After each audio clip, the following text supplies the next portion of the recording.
Yo guys, welcome back to another video. Today obviously there's going to be a preview and one piece of news really to do about side of the preview. But before we get into the video, please like and subscribe, share the video about, whatever you want, turn the bell notification on, and yeah, let's get straight into this. So like I said, we've got news to get into, just literally one piece of news, and I'll give my thoughts on it before we get into the preview for Chelsea Dortmund. So this is from Transfer News Live source. I've never even heard of the source, so again, take this with a pinch of salt. But I reckon there's some truth to this. So basically, Atletico Madrid are considering a cut price bid for Christian Pulisic, who was signed by Chelsea in 2019 for 58 million. Bloody hell, we spent 58 million on him. Did we actually? I thought it was cheaper than that. I thought it was about 30, 35. He's definitely never been a 60 million pound player. Let's just round it to the nearest 10. He's never been a 60 million pound player. Ever in his career. And he definitely, since coming in, has not been 60 million.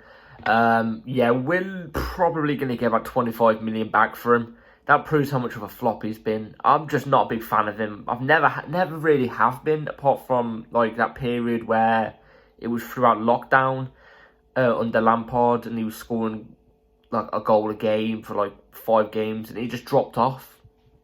Up to that FA Cup final where he got injured, he was pants, man. He was pants.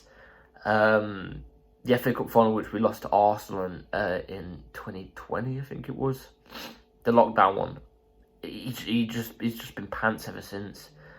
And he wasn't even amazing then. He was just decent. Do you know what I mean? He was still a good player.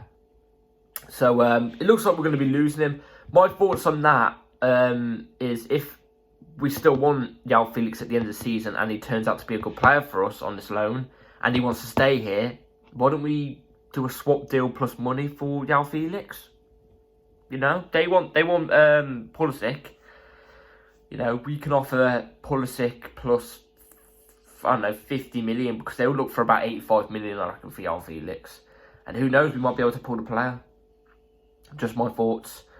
So now let's get into the news real quick. Well, the preview. I'm just going to give you quick player news just before we get to the preview. So, breaking: Wesley Fofana, Mateo Kovacic, and Dennis Zakaria have all travelled to Germany, as well as Lewis Hall.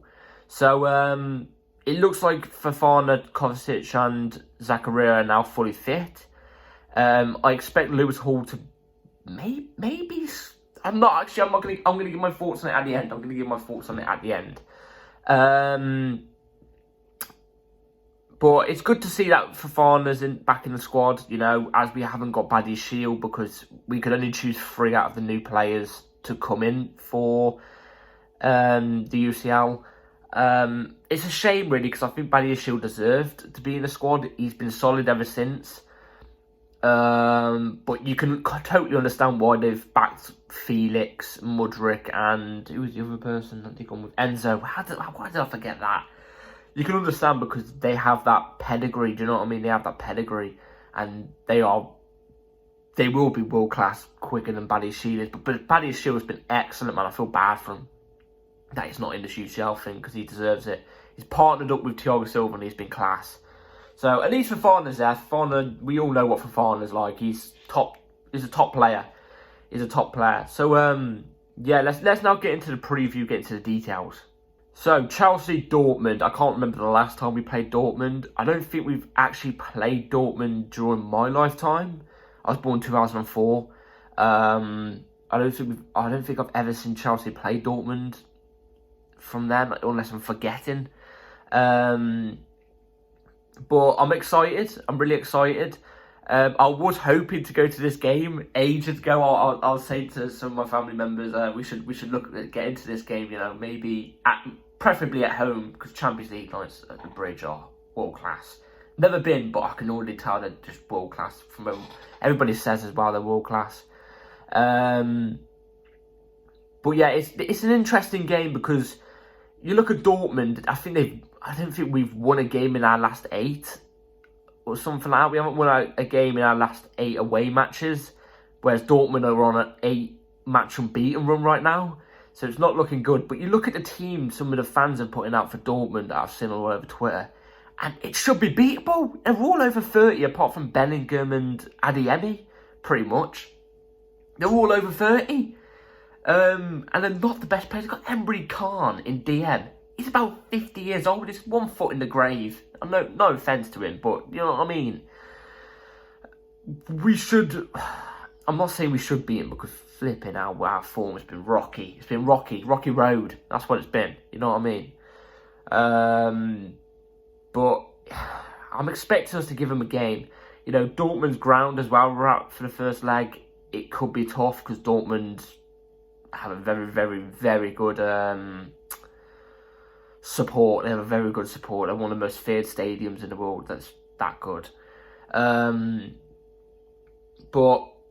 I don't know. I'm optimistic. I really am. I don't know. There's something about Chelsea when it comes to the UCL. Do you know what I mean? It's the only thing we've got to play for this year. So I want the players to give it their flipping all for this match.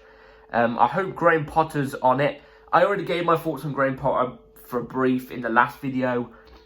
I'm still edgy on him now. I'm not still edgy. I'm edgy on him now.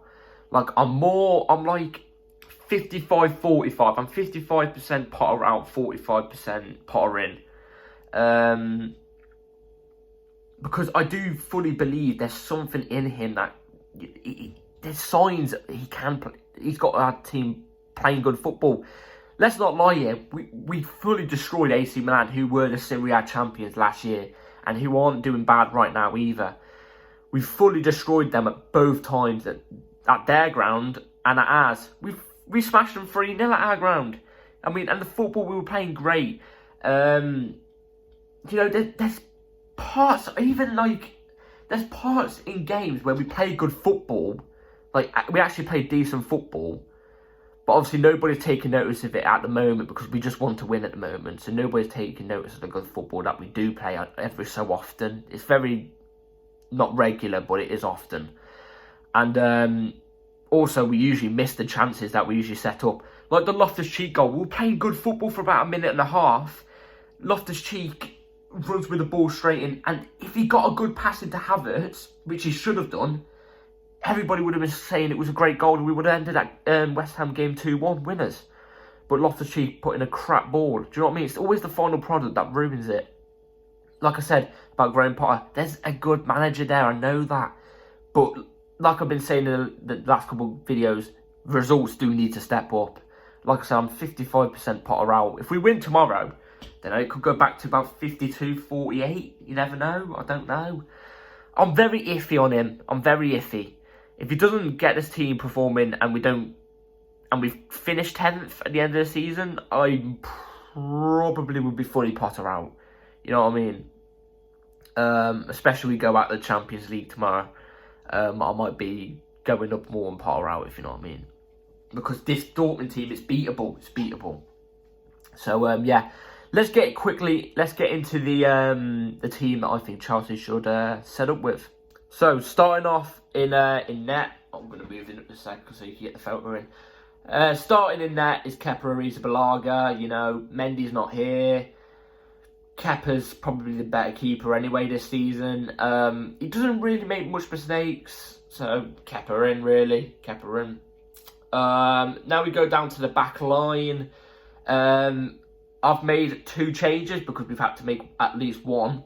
So left back I've gone with Chilwell instead of Cucurella. Thiago Silva stays in. Trevor Chalobah instead of Badiashile. And Reece James at right back. Reece James again in the last game was a bit reserved again still. Still don't think he's fully fit, but he's still, you know, world class even when he's in there. Defensively, he makes the team better instantly. Trevor Chalobah's had to come in because obviously Badiashile's not here. Trevor Chalobah's not a bad backup at all. I love Trev. I think he's a great player. And Ben Chilwell in for Cucurella. The 10 minutes I saw of Ben Chilwell, I saw he did more than what Cucurella did. Do you know what I mean?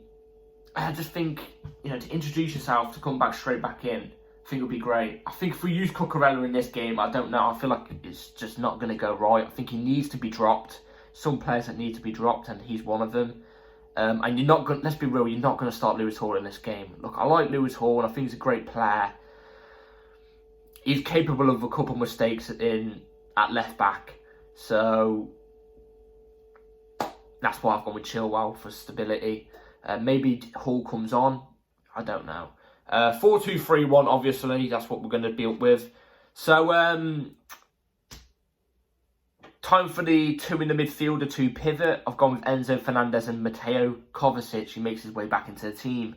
Now, I won't be surprised if Kovacic doesn't start. And I won't be surprised if Loftus-Cheek or Gallagher will be in that pivot to start off with Enzo. Loftus-Cheek or Gallagher with Enzo. Because I think it might be a bit too early for Kovacic and Zakaria. I hope I'm wrong. The reason why I chose Kovacic over Zakaria as well is because I think Kovacic has been back for just a bit longer than Zakaria. So, you know what I mean? Maybe he comes in. I would like to see, if we're winning this game, I would like to see Enzo Fernandez maybe get a rest for Southampton, because we've got Southampton on the weekend as well.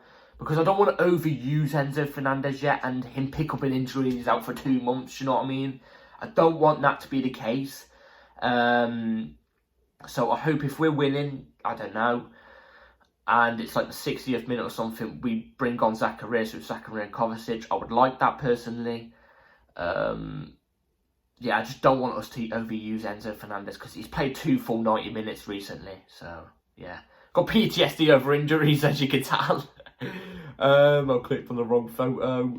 Alright, okay, so now just going to the forward line, I'm just going to tell you straight up. Mudryk on the left wing, Cam, Yao Felix. Right wing, Mason Mount, controversial. And up front, Havertz.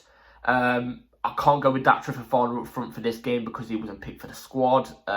He couldn't be picked for the squad. You can only pick 3 of the new players, and Datra Fofana's not one of them. So Havertz has to start. Who else we got? Aubameyang. I'd rather have Havertz, I can't lie. Mudryk, obviously left wing. I feel like because Dortmund play a high line and they've got slow defenders apart from Saul, who isn't slow, but he's quick on the odd occasion, but not Mudryk quick. I feel like with that high line that Dortmund are going to play, hopefully will play. They always play a high line, so hopefully they play it. Mudryk will catch them on that break. So, and with his pace, so if we can ping some balls across and get Mudryk to face that 30-year-old's back line, high line, we could beat them.